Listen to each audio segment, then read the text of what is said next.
അപ്പൊ അത് കഴിയുമ്പോ അപ്പൊ അന്ന് എന്റെ അടുത്ത് മീഡിയക്കാര് ചോദിക്കും അനുവിന്റെ കല്യാണം അന്ന് ആ ടൈം പറയും. കാരണം എന്ത് പക്ഷെ ആ സംഭവം അത് സർപ്രൈസ് ആണ് ചേച്ചി. അന്ന് നമ്മൾ അടുത്ത നുണക്കഥയിലേക്ക് പോകും. അതെ അതെ അത് സർപ്രൈസ് ആണ്. അതെ അതെ പ്രേക്ഷകർക്ക് സർപ്രൈസ് ആണ്.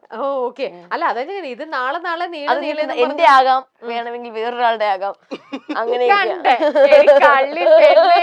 നിങ്ങളുടെ തന്നെ കല്യാണം 24 25.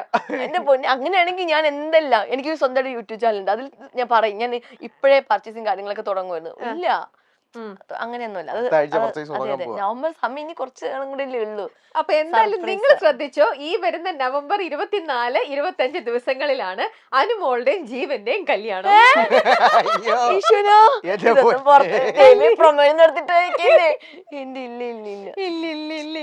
ഓക്കെ നമുക്ക് അപ്പൊ അന്ന് അറിയാം ആരെയാണ് ശരിക്കും വന്ന് കല്യാണം. അതെ അതെ ശരിക്കാ എന്തായാലും ഒരാളുടെ കല്യാണമാണത്. ആണ് അതെ ശരി. എന്തായാലും നല്ല ബ്ലഷ് ചെയ്തിട്ടാണ് അത് പറയണത്.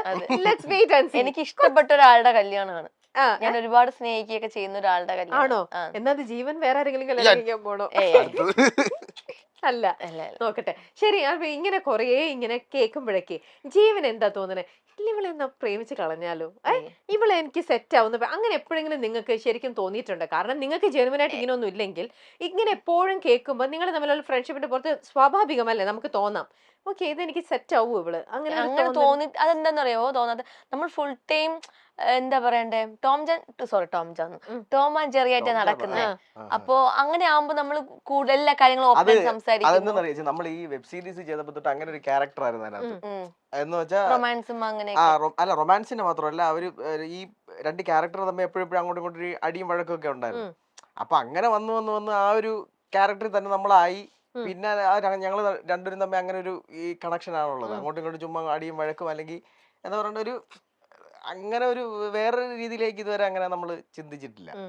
അതായത് മറ്റേ അബിവേഡ്സ് അതിന്റെ 2021 ആണോ 21 ലാസ്റ്റ് മന്ത് ആ ടൈമിലാണ് നമ്മൾ സ്റ്റാർട്ട് ചെയ്തത്. അബി മഹി അല്ല അന്ന് ആ ടൈമിൽ അബിവേഡ്സ് മഹി ആയിരുന്നു. അത് ഒരു എനിക്കൊന്ന് ഒരു എത്ര ഇയർ പോയി കാണും. അത് തന്നെ സ്റ്റോപ്പ് ചെയ്തു.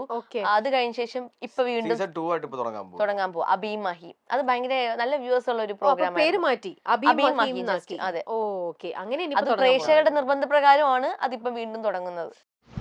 അനുവിന്റെ വിവാഹ ലുക്ക് സത്യം പറഞ്ഞാൽ എല്ലാവരെയും അമ്പരപ്പിച്ചു. സെറ്റ് സാരിയൊക്കെ ഉടുത്ത് മുല്ലപ്പൂവൊക്കെ വച്ച് അതിസുന്ദരിയായ ഒരു കേരള തനിനാടൻ പെൺകുട്ടിയായി വരുമെന്ന് കരുതിയപ്പോൾ ഒരു മിക്സ് ആൻഡ് മാച്ച് ആണ് അനു തിരഞ്ഞെടുത്തത്. തമിഴ്നാടും കേരളവും തമ്മിലുള്ള ഒരു മിക്സ് ആണെന്ന് വേണമെങ്കിൽ പറയാം. കാരണം കേരളത്തിന്റെ തനതായ ഒരു കളർ എന്ന് പറയുന്നത് നമ്മുടെ ഒരു പട്ടും റെഡും ഗ്രീനും ഒക്കെയാണ്. എന്നാൽ തമിഴ്നാട്ടുകാർ കൂടുതൽ തിളക്കമുള്ള വസ്ത്രങ്ങളാണ് തിരഞ്ഞെടുക്കുന്നത്. കുറച്ചുകൂടി ഓറഞ്ച്, യെല്ലോ തുടങ്ങിയ കളറൊക്കെയാണ് ഇവർ തിരഞ്ഞെടുക്കുന്നത്. അനുവിന്റെ വസ്ത്രധാരണം ശരിക്കും നമ്മൾ ആരും പ്രഡിക്റ്റ് ചെയ്യാത്തൊരു കളറായിരുന്നു. ഒരു ഗോൾഡൻ യെല്ലോയിഷ് കളറായിരുന്നു ഇരുവരും തിരഞ്ഞെടുത്തത്.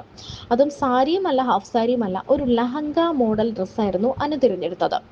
വിവാഹത്തിന് സാധാരണ എല്ലാവരും ഒന്നെങ്കിൽ ഹാഫ് സാരി അല്ലെങ്കിൽ സെറ്റുമുണ്ട് അങ്ങനെയൊക്കെ ആയിരിക്കും പലരും തിരഞ്ഞെടുക്കാറുള്ളത്. ഇതൊന്നുമല്ലാതെ അനുമോൾ തന്റെ ഡ്രസ്സ് അതിസുന്ദരമായി തന്നെ ഒരുപാട് നാളെടുത്താണ് സ്റ്റിച്ച് ചെയ്യിപ്പിച്ചത് എന്നും പറയുന്നുണ്ട്. ഒരുപാട് നാളത്തെ കഷ്ടപ്പാടാണ് അനുവിനെ സംബന്ധിച്ചിടത്തോളം ഈ വസ്ത്രവും എല്ലാം തന്നെ. സിജൻ മേക്കപ്പ് ആർട്ടിസ്റ്റ് ആണ് മേക്കപ്പ് ചെയ്ത് അനുവിനെ സുന്ദരിയാക്കി മാറ്റിയത്. M.OD സിഗ്നേച്ചർ ആയിരുന്നു ജ്വല്ലറി. ഡ്രേപ്പ് വിത്ത് KPയുടെ അടിപൊളി ഡ്രേപ്പിക്കും കൂടെ ആയപ്പോൾ അനുമോൾ അതിസുന്ദരിയായി മാറി.